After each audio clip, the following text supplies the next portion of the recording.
Hello, Rich. How are you today? Alright, our kid. Album and Beer Club. Hello, welcome to the next episode of Album and Beer Club. Yes, and today we're going to be talking about the one and only Oasis and their debut album. I know.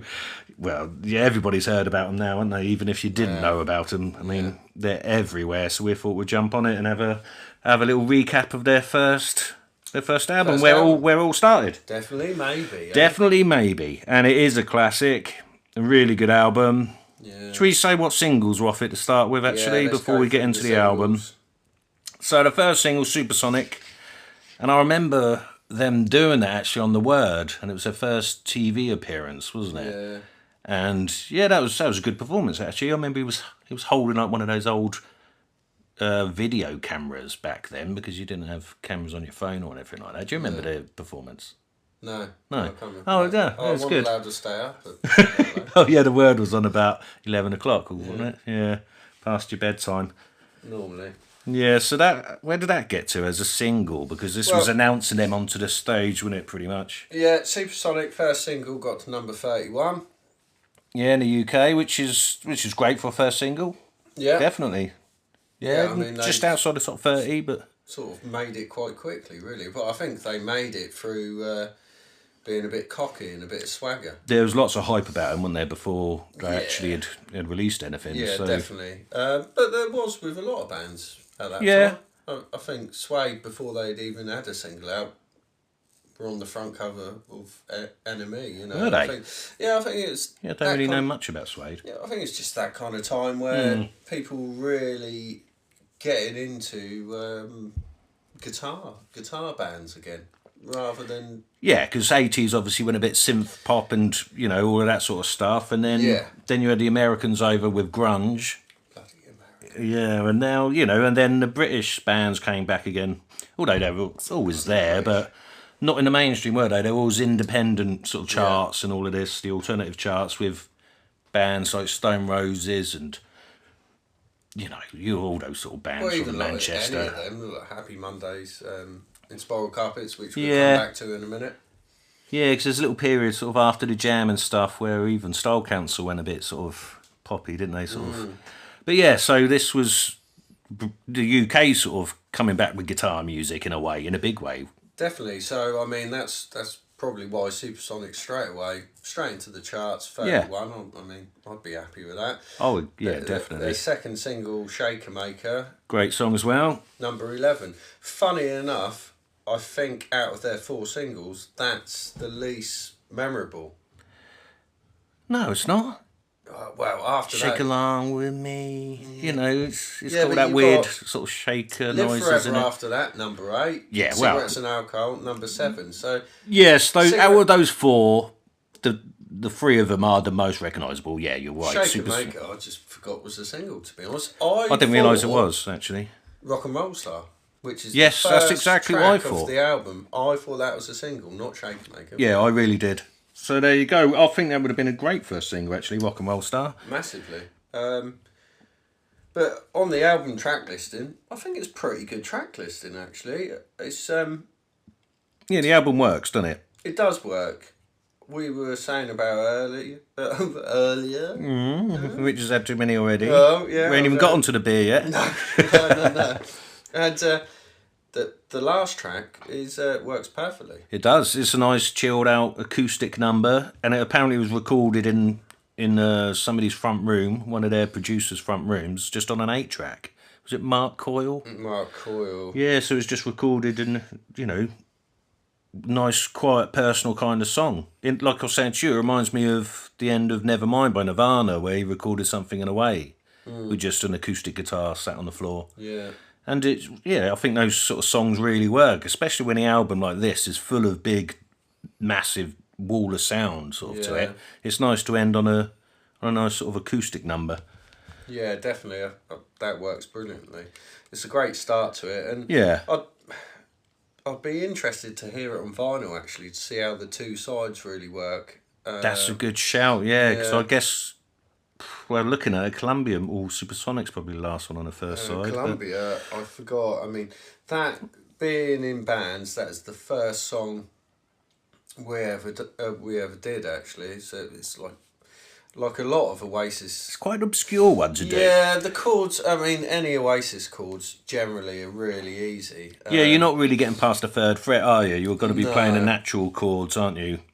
And that's you know, that's not a bad thing. That's No. just the way they are. I mean, on a personal level, I'm not really a fan, but they. How dare you? Yeah, I know, but I mean, You can't say that in this day and age. no, but if it wasn't for them, millions of people wouldn't have learned guitar and drums and bass because they made it accessible. I mean, we've done 100%. I think we've done about 8 or 9 Oasis songs. Really? 2 of our own and 1 Sex Pistols song. I've never covered an Oasis song in any band. Well, Ever. But, like you say, they made guitars accessible for people learning because the songs were so simple, and the same Nirvana. yeah. For our era, when you start learning guitar at school and college, learning Nirvana and Oasis songs was so easy because there was just, you could write a whole song with 3 chords, Yeah. so...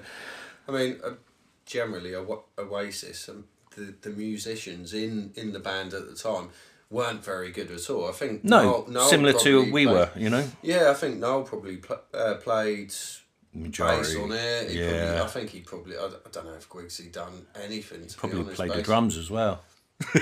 Might as well, lads. Yeah. I mean, Tony McCarroll. Not the greatest drummer. Not the greatest Not the worst drummer, though.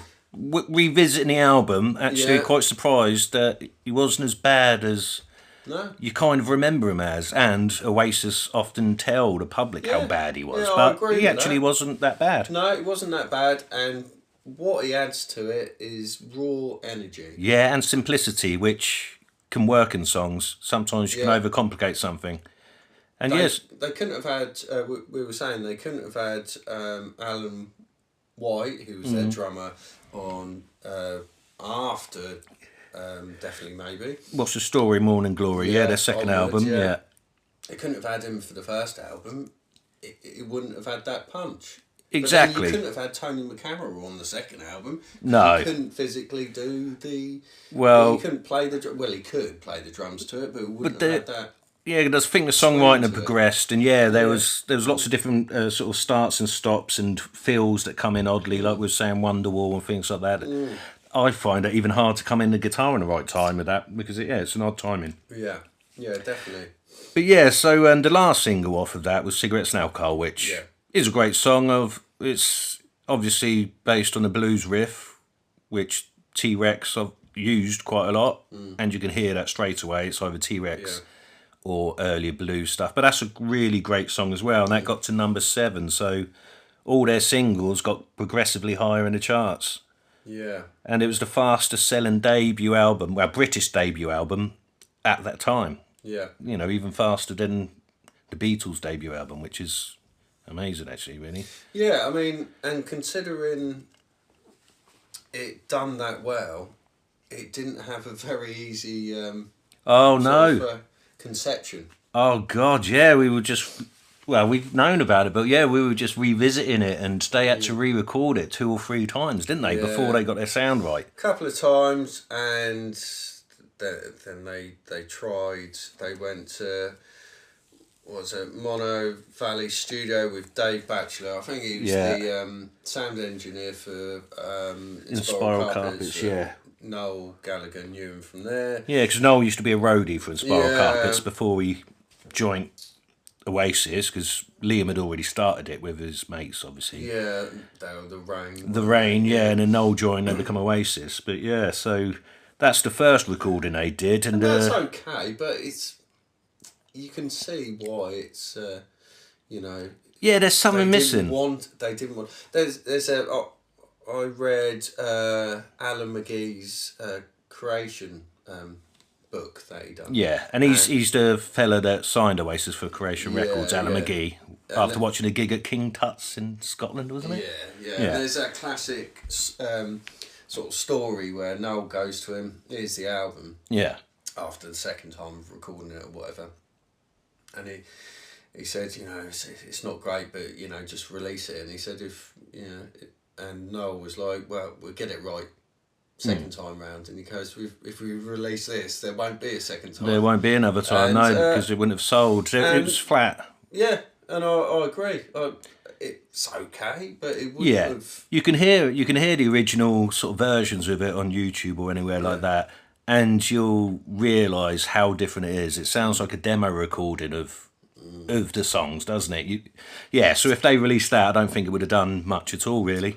Yeah, I mean, and then after that, I don't know who suggested it, but... probably Alan McGee or somebody. Alan McGee. Yeah. They said so. They got Owen Morris in. Yeah. He was a studio engineer. I don't know where he's working at the time, but he said he would mix it and master it. And what a fantastic job he done. He changed the sound, He's turned it from a potentially an average or below average album to the album it is today. Yeah, and he put so much into the guitar sound, beefed it all up loads, like a big wall of sound. And apparently they boosted the volume on the release of the CD higher than the average CD. So when it was on a jukebox, it'd be louder than the other songs. So yeah, they really put a lot of work into the mixing of that. And if it wasn't for Owen Morris, then they might not have had the career they had. No, I don't think they would have at all. I mean, he definitely saved it. And he ended up producing the first 3 albums. Really? I didn't realise he went on to carry on. Yeah, first 3 albums. Same as... Well, and they're the best, aren't they? Well, the first 2, definitely. I mean, I wouldn't... This isn't a sort of coincidence at all, I don't think. But the first 3 albums, you've got Owen Morris producing. You've got Michael Spencer Jones, who done the artwork, which the artwork, to be honest, is fantastic. Yeah. It's a great photo, but what I love most of the single photos, you've got the one where there's a row of televisions and they're sat on the beach, and there's another one where it's like a farmer with a wheelbarrow. Yeah, I don't know the names of them because it's just me and Dan talking about music, and now you all know them, but you know that's fine. Yeah, but it will be one of the 4 singles, I'd imagine. Exactly, it should be. And but basically, his photography and his artwork is. Yeah, Michael amazing. Spencer Jones, rock photographer, really good stuff, and he made the whole style of Oasis for the first 3 albums. He did, and his handwriting is the Oasis one. Definitely Baby. Definitely Baby. Definitely Baby. Yeah. That's their new album. Definitely Baby. Oh, dear. That's his handwriting. It is, and I've seen him now. He still writes Definitely Maybe in his handwriting, and he sells them as artwork, doesn't he? You know, that's absolutely brilliant, because it's iconic, weirdly enough, just somebody's handwriting. Yeah. Weird. So, I mean, do you think it's a sort of coincidence, really, after the 3 albums that he stops doing the design work, Owen Morris stops producing, and then Bonehead and Griggs and everyone leaves, and then you've got Standing on the Shoulders of Giants. Yeah. And then there's it sort of, they changed the logo. But sort of goes, but change, they say, is good, don't they? Change is as good as a rest, or something like that. Sometimes. So maybe they were just trying to mix things up a little bit, because, you know, half the band sort of left, they sacked a few members, and then they had a completely different setup, and maybe they just wanted a different visual look to themselves as well. But funnily enough, they never changed their way of playing at all. They never, they didn't really step outside the rock and roll box, did they, at all? They haven't. No, and they've gone back to the original logo and everything, which is good. I think it's great at the moment. For everybody that likes them, it's perfect. It is. It's really good. Right, so are we going on to the sort of having a look through the track listing? Because it starts off strong with Rock and Roll Star, which is a brilliant song. Then Shaker Maker, one of the singles. Live Forever, obviously a massive song. Everybody knows that. And Up in the Sky, that's a great song that not a lot of people. It's nice hearing album tracks. It is because sort of fair weather fans wouldn't really know it, but it's a brilliant song. I think this album is really, really, really good. I mean, you know, that's why it's known as a classic. It's an excellent album. I don't think there's a bad one on there, really. No, I don't think so. Bring It On Down's probably their fastest Yeah. song, isn't it? We were saying it's probably the It fastest. is. Yeah, because they ever don't song. really change their tempo much, Oasis. No, They're always sort of middle sort of tempo, aren't they? Yeah. You know, Diggsy's Diner as well. It's a bit of fun. It is a bit of fun, singing about everyone's jealous of my lasagna, you know. I quite like it. They all go green for my lasagna. I don't know whether it makes, because it's made them sick, whether they're jealous. Probably. Green-eyed monster, or whether, I don't know. But then Slide Away, and then, like we said earlier, Married with Children, the lovely acoustic number to end it, which sounds like a really personal song. Somebody sat in your living room playing acoustic guitars. Really, really good. And it's quite, I mean, it's nearly 52 minutes long, so it's not short. No, that's actually quite a long album, isn't it? Yeah. Yeah. I don't think it What? goes on too... No, it doesn't feel like it's long at all when you listen to it. I didn't realise some of the songs are like over 5 minutes long. Slide Away 6 minutes, 6.5 minutes long, but yeah, that is an absolute classic. Probably one of their best songs ever, Slide Away. His vocal's amazing. It just builds up. That's one of the best songs in my eyes. What's your favourite song on the album then, Rich? Well, if you would have asked me this a few years ago, I would have said none of them. But Mr. sorry. Grumpy Bollocks. He's more into Blur, isn't he? So. Don't start that. Oh They're God, nothing here like we each go. other. It's No, like they're not. Stones and Beatles. Exactly, but here we go. We don't want to start that row again. My favourite out of Stones and Beatles are the Kinks. Yeah, exactly that. Yeah. Favourite track of the album. That's a tricky one, isn't it? I don't know really. I think probably Bring It On Down. Bring it on down. And it's probably because I haven't heard it much. Yes. Yeah, because the others, You do get that. they're just in your ears all the time, aren't they? Yeah. Well, it's the same with, I know it's an obvious comparison, but same as Stone Roses' first album. Yeah. Because, Yeah, sorry, we're laughing because Storm the dog is just a wreck in the place. But no, it's okay. yeah, she's calmed down. She's settled now. Yeah. It's like, what were you going to say? Stone Roses' first album, some of the album tracks, you don't hear them very often. When you do, I they like sound better than the singles. I like their version of Scarborough Fair. Yeah, I do, because you don't hear Yeah. it. It's a little acoustic one. Yeah, I like that. And his vocal sounds really good on that. Well, Yeah. his vocal sound great on the whole album. I liked it when he sung like that, because he sort of sings in a sort of gruff whisper in later years, which wasn't that keen on, especially on Second Coming. And if we're doing this Yeah. quickly, can we say about the John Squire, Liam Gallagher album? It's biblical and it's better than Revolver. It's probably the worst album I've ever heard. The lyrics, awful. I don't even know what was going on. The drummer wasn't even drumming in the same song as they were playing. I don't know. I don't even want to talk about it. Good. That's that covered. Right, that was a mini episode in this episode. We don't need to mention that one again. Bloody hell, what a load of nonsense. Yeah, it was, yeah. Anyway, it's time for Beer of the Week. And today, we have gone for Guinness. Yeah. Draft stout Guinness, because Oasis drink it all the time. Their family's Irish, and it's their favourite drink. Yeah. And I like Guinness. You're not that keen, are you? I don't mind it, actually. I'm struggling to talk, so it must be alright. God, it's not very strong. It's only 4.1. It must have been the Red Stripe earlier. Oh, yeah. Yeah, the red stripe. Yeah, we had to warm up to the Guinness with a couple of red stripes. Yeah. And a couple of Fosters down the pubs. But anyway, but no, I like this. This is quite nice. alright, I've been to the... Oh, I'm doing a U. Oh, yeah. I went to the brewery. Well done. Yeah, I went to the brewery when we were in Dublin.